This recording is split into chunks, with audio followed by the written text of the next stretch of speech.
तब उस बाबूजी की संतुष्टि हुई।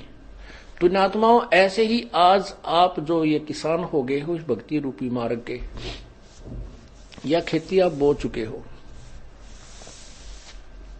और उनके कहने से आप नहीं मान सकते, वो हमें मूर्ख कहेंगे, हमें वो अनजान दिखाई देंगे।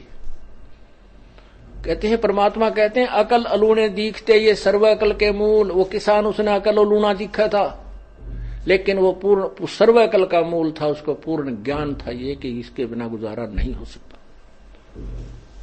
आज जो आप किस किराया भी देते हो यहां से वहां तक आने और जाने का, ये आप जनसाधारण को बर्बाद होता दिखा है, लेकिन आपको ये आबाद करेगा वो किसान वाला गेहूं ही समझो जो मट्टी में डाला जा रहा है। और यहां आकर के आप दान पुण्य करते हो, ये भी आपका बीज है और यही आपको आबाद करेगा। धर्म तो धसके नहीं धसके तीनों लोक, और खैर आए तुम्हें खैर है कीजे आत्मभोग है। धर्म बिना धापे नहीं ये प्राणी प्रपंच, आस बिरानी क्यों रत्न दिया हो तो संच। एक तो इंसान है गाड़ियों में चलता है, मोटर कार ले रखी है, एक इंसान है हेलीकॉप्टर लिए फिर रहा है, एक इंसान है जनसाधारण है, वो अपनी बढ़िया मकान बनाकर रोटी गुजारा कर रहा है, ठीक है। एक इंसान है कि कागज चुगता फिर रहा है, फटे पुराने कपड़े हैं। एक इंसान से दियो भाई दिए बाबा दिए बाबा। अब बाबा कितना देगा, 10 पैसे दिखाओ बाबा। परमात्मा कहते हैं कि देते को हर देत है जहां तहां से आन, और नहीं दिया वो मांगते फिर परमात्मा सुने नहीं कान।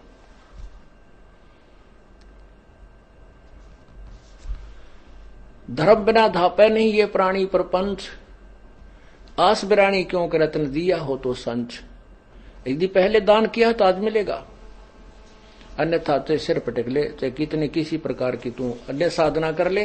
हाँ, मान लीजिए तेरे भाग्य में नहीं है, पूर्व में दान नहीं कर पाया, तो अब आपको तरीका बताया जा रहा है, ऐसे कीजिए। प्रमाण है कि जैसे द्रौपदी ने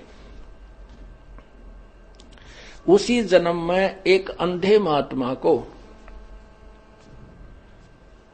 एक बिल्हाता अर्थात 8-9 इंच का एक कपड़ा लंगोट टाइप कोपीन टाइप बनाकर पाड़ के दिया था। यानी वैसे तो उसने लगभग सारी साड़ी पाड़ कर डाल दी थी नदी में, अंधा महात्मा था, हाथ नहीं लग गया, वह एक लकड़ी का लपेट कर उसके हाथ का लगा दिया। अर्थात उस इतने के कपड़े का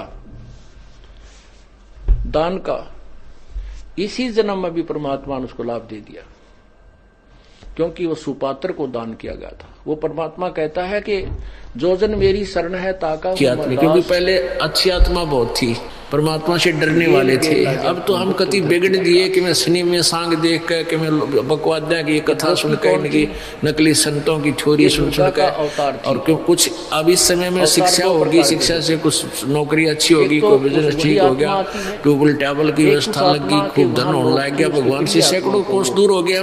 माया भगवान से 100 कोस दूर कर देती है। तो द्रौपदी उसकी प्रिया, इसलिए परमात्मा कहते राम रट दारिद्र बला टूटी घर की छान, और वो सुंदर महल किस काम के जहाँ भक्ति नहीं। उसमें परमात्मा आए हैं, उनको पहले भी सतभक्ति पर लगाने की, तो जो भी दुखी आता था छोड़ छाड़ जाते, छल कपट नहीं होता था। परमात्मा ने आकर के फिर अब यहाँ नाम भी ले लेता है व्यक्ति, तो भी 2 साल तक तो उसके मन का दोष नहीं जाता, उसकी पुरानी सोच कुछ न कुछ अड़ी रहती है, ऐसा नहीं होना चाहिए, ऐसा कैसे करे, ऐसा नहीं हो सकता।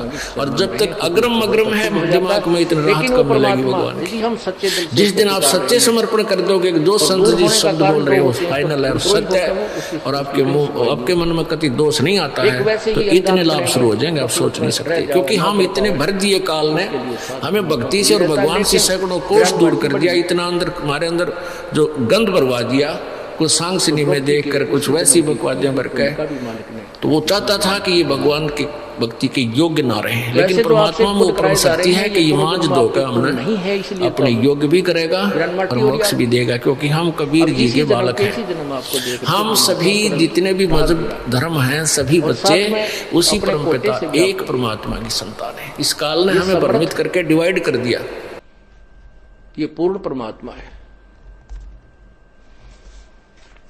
तो क्या बताते हैं, गरीब सदा अलोनी रहते हैं, वो चंचल चुगल चाले। सच्ची आत्मा जो पुण्य आत्मा होती है वो, अर्थात वो पतिव्रता आत्मा, और चोरी धन नहीं खाते हैं, मुसला वो जो एक लाल। जो सच्चा भक्त होता है उसके घर में कोई चोरी करके नहीं, पति या बेटा या कोई बेटी, कोई भी ऐसा धन लिया हुआ कभी स्वीकार नहीं करती, फेंक देती है कि ले जा, इसने आता नाश हो जाएगा अपने घर का, भक्ति बिगड़ जाएगी।